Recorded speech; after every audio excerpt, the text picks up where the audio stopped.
Hello viewers, in this video let's see about flooring and its types. Floors are horizontal elements of a building structure which divide the building into different levels for the purpose of creating more accommodation within a limited space.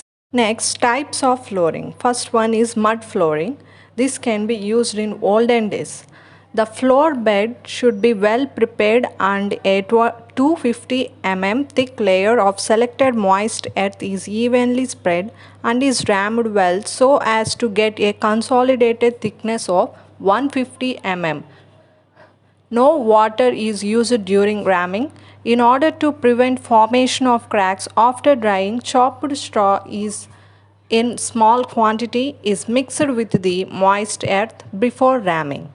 Upon this bed, a thin coat of cement cow dung plaster is applied evenly and wiped clean by hand. Next one is brick flooring. The subgrade is compacted properly to the desired level.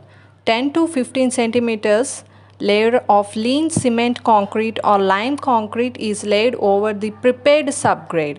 This forms the base course over which bricks are laid in desired on 12 mm thick mortar in such a way that all the joints are filled with mortar. Brick floors are suitable for the warehouses, stones, and godows or in places where the bricks are available economically. This floor is very cheap. Next one is stone flooring. The subgrade is prepared by laying a 100 mm to 150 mm layer of cement or lime concrete over a bed of well consolidated earth. The stone slabs may be square or rectangular, usually 300 by 300 mm to 600 by 600 mm size. The thickness of stone varies from 20 mm to 40 mm. The selected stone should be hard, durable, and uniform thickness. Next one is cement concrete floorings. First, base concrete. The base course is laid over well compacted soil, compacted properly and level to a rough surface.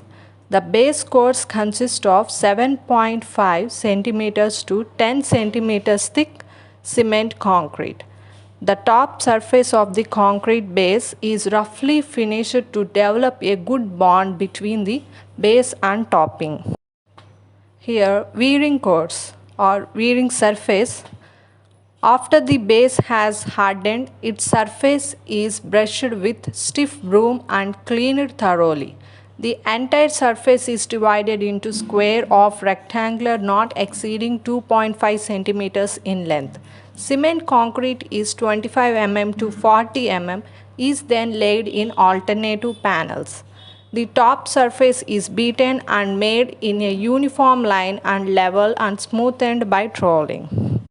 Next, marble flooring.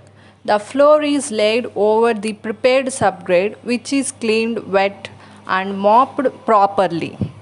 A layer of cement mortar of 1:4 is spread in an average thickness of about 20 mm. Marble slabs are laid in this bed mortar, pressed and leveled. The marble slabs may be rectangular and square in shape and their thickness varies out of the 20 mm to 40 mm. The joints between two slabs must be very thin. The cement that oozes out the joints are cleaned. Next one is timber flooring. The timber used for flooring should be well seasoned. It should be free from knots and defects. A base course of cement concrete of 75 mm thickness is prepared.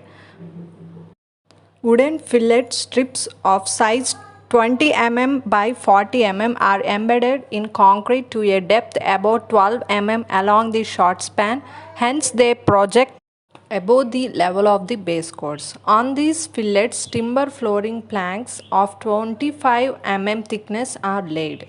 Next one is tiled flooring. Tiled flooring may be used for both ground floor and upper floors. In tiled flooring, tiles may be of clay or cement concrete manufactured in different shapes and sizes are used. Using colored cement, attractive patterns and colored surface can be used. Thank you for watching this video.